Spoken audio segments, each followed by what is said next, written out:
The great resignation, and now the major tech layoff. This leads to the question whether or not switching jobs or staying at a job is better for you in the long run. Because at the end of the day, you're pretty much replaceable unless you bring like a really special skill set or knowledge, which is very rare and it takes time to develop. So the data here shows the percentage growth in wages for job switchers slash job stayers. If you're amongst the 40% of Americans that are considering quitting their jobs at the moment, well, the data actually suggests that maybe you should. This is taken from Atlanta Fed to show the widening pay gap between the ones that stay and the ones that don't.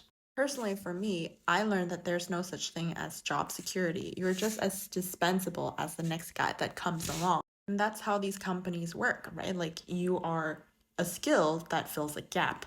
But every year there's new grads coming in, there's new people coming in. Regardless, you can be replaced. Unless you're very special like Steve Jobs, then you're most likely better off being an entrepreneur.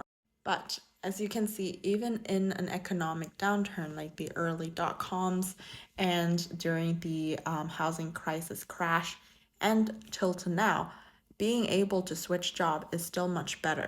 And if you watch Frank New videos, I think that he talks about the same thing, which is it's better to prepare for interview and negotiate for a better job than to actually stay. Because unless you know how to play the political game very well, which not a lot of us can do, it takes a level of social intelligence as well as communication skills to be able to play the political game and keep going up in your career. But it's much easier to study for interviews and negotiate for the positions based on your years of experience. But at the same time, like switching jobs shows that you're not complacent and comfortable and it keeps you on the move. So, yes, it always constantly forces you to practice skills. But of course, I know that it is quite unsustainable if you have a lot of outside responsibilities like raising kids.